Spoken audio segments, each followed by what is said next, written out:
नमस्कार दोस्तों, आप सबका बहुत बहुत स्वागत है मेरे YouTube चैनल में।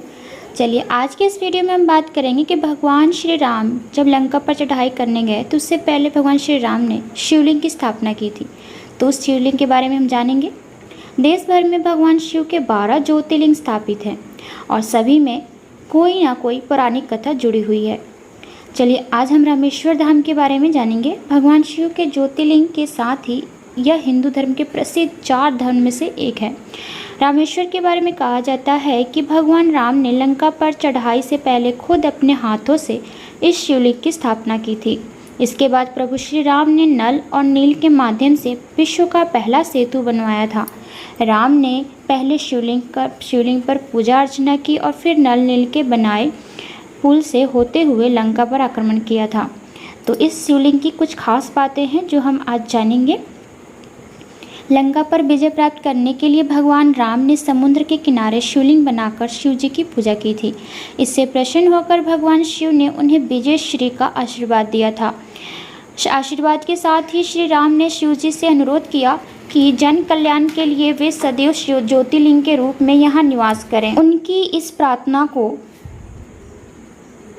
इस प्रार्थना को भोले बाबा ने सहर्ष स्वीकार किया और तब से रामेश्वर में इस शिवलिंग की पूजा हो रही है, यानी यह शिवलिंग त्रेता युग में स्थापित किया गया। इस ज्योतिर्लिंग की स्थापना के पीछे एक कहानी और प्रचलित है। कहा जाता है कि भगवान राम जब लंका पर विजय प्राप्त करके लौट रहे थे तो उन्होंने गंधमादन पर्वत पर विश्राम किया और वहाँ पर ऋषि मुनियों ने श्री राम को बताया कि रावण एक ब्राह्मण था। उसका वध करने से उन पर ब्रह्मा हत्या का दोष लगा है, जो शिवलिंग की स्थापना करके ही दूर हो सकता है। शिवलिंग की स्थापना के लिए भगवान राम ने हनुमान जी से शिवलिंग लाने को कहा, मगर कैलाश पर्वत पर पहुंचकर हनुमान जी को भगवान शिव नजर नहीं आए तो वह वहीं भोले बाबा के प्रकट होने के लिए तपस्या करने लगे। इधर रामेश्वर में शिवलिंग की स्थापना का मुहूर्त निकला जा रहा था। भगवान शिव जी ने प्रकट होकर हनुमान जी को शिवलिंग प्रदान किया, लेकिन तब तक माता सीता मुहूर्त निकल जाने के भय से बालू का शिवलिंग स्थापित कर चुकी थी।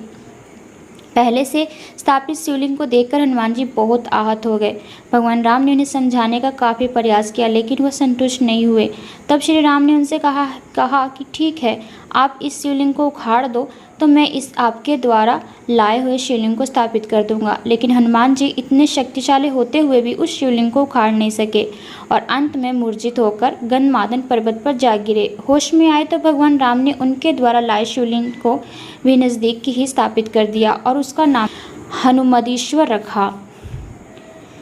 सावन के महीने में रामेश्वर में जलाभिषेक करने का बहुत महत्व है। मान्यता तो यह भी है कि रामेश्वर में शिव जी की पूजा विधिवत करने से ब्रह्मा हत्या जैसे दोष से भी मुक्ति मिल जाती है। रामेश्वर को दक्षिण भारत का काशी कहा जाता है। यहाँ की धरती को भी भोले बाबा और मर्यादा पुरुषोत्तम श्री राम की कृपा से मोक्ष देने का आशीर्वाद प्राप्त है। उम्मीद करती हूँ आप सबको वीडियो पसंद आया होगा। चलिए मिलते हैं अगले वीडियो में। धन्यवाद।